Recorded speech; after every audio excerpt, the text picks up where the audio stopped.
जनगणना के पक्ष में थे नहीं। हमने तो हमेशा हिंदुस्तान को एक माना है और अब तो प्रधानमंत्री जी ने अपने जो तय करती है कि युवा, महिलाएं, किसान और गरीब 4 वर्ग हैं हमारे देश में। वो अपना जो फोकस करना है वो इन 4 वर्गों पर करना उन्होंने बता दिया। जातिगत वरना करके तो ये देश को पाड़ते हैं और ये देश को पाड़ने के एक्सपर्ट हैं। पहले इन्होंने 1947 में देश को पाड़ा, हिंदू और मुसलमानों को अलग अलग किया, 10 लाख लोगों को मरवाया, कई करोड़ लोगों को घर से बेघर किया। फिर इन्होंने 1984 में भाइयों को भाइयों से लड़वाया, हिंदुओं को सिखों से लड़वाया और तब इन्होंने लगभग 3000 सिखों का कत्ल करवाया। फिर अब ये जातियां बढ़वाना चाहते हैं, कभी ये उत्तर और दक्षिण बढ़वाना चाहते हैं। इनके पास कोई भी जो विकासात्मक योजना नहीं है, केवल ये भावनाएं भड़काकर अपनी राजनीति करना चाहते हैं। मुझे ऐसा लगता है कि राहुल गांधी को मालूम नहीं है कि उनके दादा दादी क्या करते रहे इस देश के साथ। अमित शाह जी ने जो बताया, उन्होंने लाइब्रेरी से लाके किताब का पन्ना दिखाया, जो कि पूरी तरह से सबूत है, जिसमें लिखा हुआ है। अब राहुल गांधी पता नहीं कौन से इतिहास की बात करते हैं। नहीं, इन्होंने तो कश्मीर को झन्नुम बनाने में कोई कसर नहीं छोड़ी थी, लेकिन भला हो मोदी सरकार का, भला हो अमित शाह जी का, जिन्होंने वहां से 370 हटाकर उसको दोबारा अपने स्वरूप में ला दिया। गर्भ बर्रुए जमी अस्तो हमी अस्तो हमी अस्तो हमी अस्तो।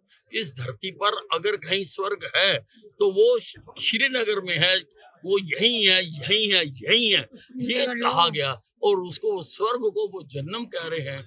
इससे उनकी मानसिकता पूरी तरह से का पता लगता है। ये जो सुरजेवाला जी है, ये इनके ऊपर नेगेटिविटी बहुत ज्यादा प्रभावी हो चुकी है और जब ये मुंह खोलते हैं तो नेगेटिविटी की वाइब्स है वो बाहर आते हैं जब भी ये मुंह खोलते हैं। चुनाव आयोग अपना काम सही तरीके से करता है, अब उसके ऊपर भी टिप्पणियां करना और चुनाव हार जाना, तो कभी चुनाव आयोग पे टिप्पणी करना, कभी वोटिंग मशीन के ऊपर टिप्पणी करना, ये इनकी आदत है। जनगणना के पक्ष में थे नहीं।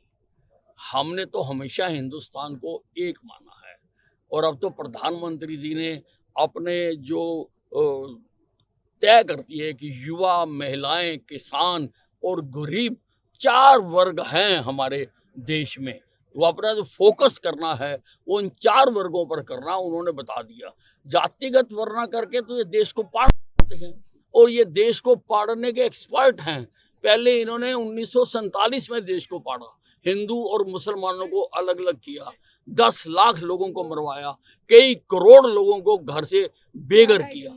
फिर इन्होंने 1984 में भाइयों को भाइयों से लड़वाया, हिंदुओं को सिखों से लड़वाया और तब इन्होंने लगभग 3000 सिखों का कत्ल करवाया।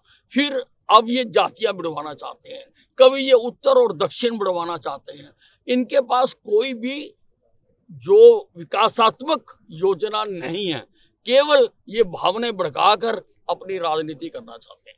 मुझे ऐसा लगता है कि राहुल गांधी को मालूम नहीं है कि उनके दादा दादी क्या करते रहे इस देश के साथ।